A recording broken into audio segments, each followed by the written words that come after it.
안녕하세요. 홍프로 스포츠입니다. 적중하신 가족방분들 모두 축하드립니다. 홍프로 가족방에서 모든 경기, 언오버 및 핸디캡, 최종 조합 공유해드리고 있습니다. 적중률 높은 홍프로 가족방은 고정 댓글에 있는 링크로 문의해 주시기 바랍니다. 8월 17일 국내 축구 5경기 분석 시작하겠습니다. 첫 번째로 전북현대 대 포항 스틸러스 경기 알아보겠습니다. 먼저 전북은 일단 휴식기 동안에도 경기력이나 전술적인 무브에서 큰 변화는 없었고 이승우의 선발 출전에도 공격력은 무딘 모습이었다. 때문에 포항을 상대로도 약한 기조가 더 이어질 것으로 보이는데 특히 포항은 공격적인 광주를 상대로도 수비와 역습으로 재미를 상당히 보는 팀이었다는 점을 간과하기는 어려울 것으로 보인다.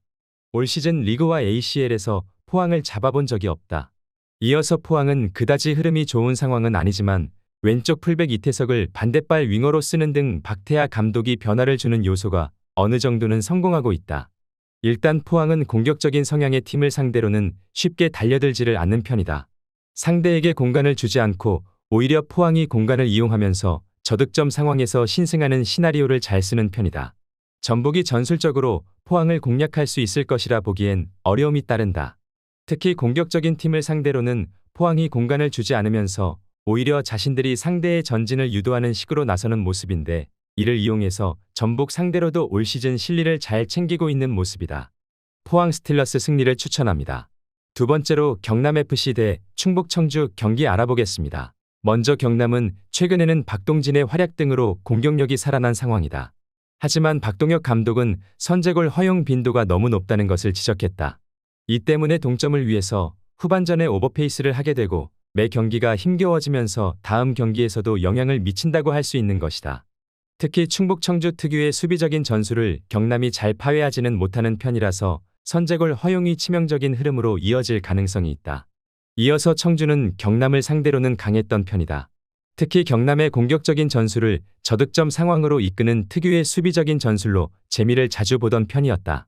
물론 세부 전술 부족과 직선적인 공격에 의존하는 감독의 공격 능력이 아쉽다는 평가는 내릴 수 있겠지만 좋은 수비적인 기조로 충북 청주를 끌어올린 스타일인 것은 분명하다.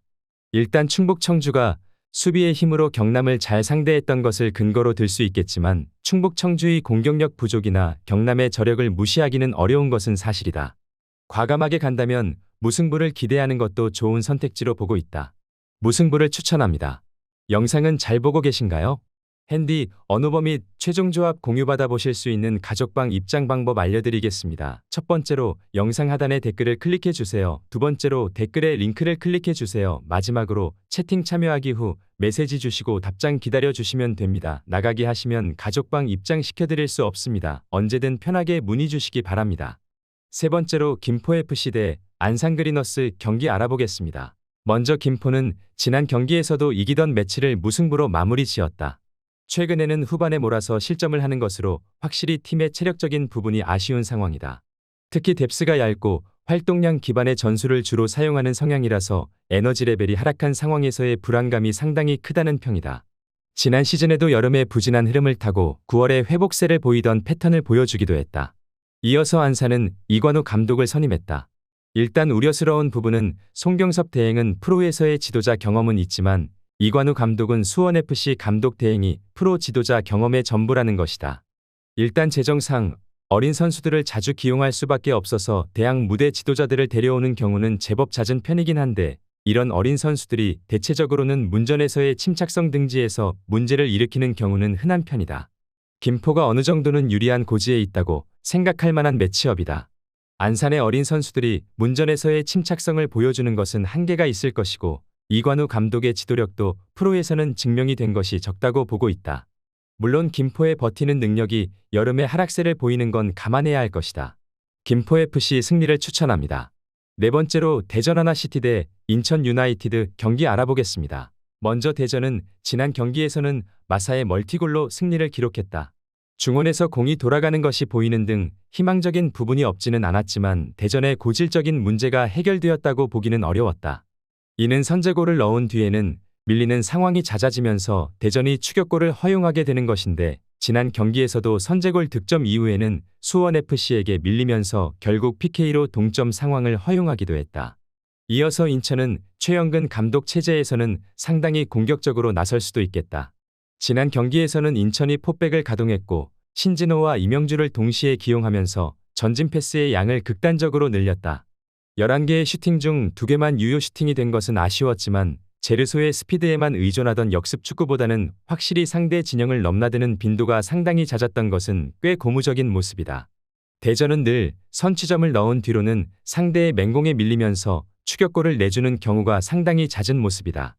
지난 경기 인천이 역습을 벌이고 초반부터 라인을 올리고 상대를 타격하는 면모를 보여준 점에서 인천이 초반부터 달려드는 상황을 만들 가능성을 배제하기는 어려울 수도 있겠다. 인천 유나이티드 승리를 추천합니다. 영상은 잘 보고 계신가요? 핸디, 언어버 및 최종 조합 공유받아 보실 수 있는 가족방 입장 방법 알려드리겠습니다. 첫 번째로 영상 하단의 댓글을 클릭해 주세요. 두 번째로 댓글에 링크를 클릭해 주세요. 마지막으로 채팅 참여하기 후 메시지 주시고 답장 기다려 주시면 됩니다. 나가기 하시면 가족방 입장 시켜드릴 수 없습니다. 언제든 편하게 문의 주시기 바랍니다. 다섯 번째로 성남FC 대 천안시티 경기 알아보겠습니다. 먼저 성남은 연패는 끊었지만 지난 경기에서도 전술적으로 뭔가 드라마틱하게 바뀐 것은 없었다고 봐야 할 것이다. 이중민의 제공권이 아니었더라면 성남이 패해도 이상하지는 않았을 것으로 보인다. 김혜훈 대행이 전술적으로 뭔가를 단기간 내에 바꾸기는 어렵다는 지적이 어느 정도는 맞아떨어진 셈이다. 특히 공격적인 전술을 유지하게 되는 상황에서는 천안의 철퇴에 당할 가능성도 꽤 있다고 보고 있다. 이어서 천안은 전체적으로 공격적인 성향을 저격하는 데 능하다. 최근 2승 1무도 이랜드와 경남 전남 등 라인을 올리고 플레이하는 성향의 팀을 만나서 거둔 것이다. 특히 퉁가라 같은 선수는 스피드가 좋아서 수원 삼성보다는 천안에서 더욱 활약상이 좋을 수 있다. 물론 하프 스페이스 방어나 기본적인 수비적 규율에서는 천안도 흐름이 좋은 성향이라고 보기는 어렵긴 하다. 두 팀 모두 수비적으로 크게 두드러지는 편은 아닌 게 사실이다.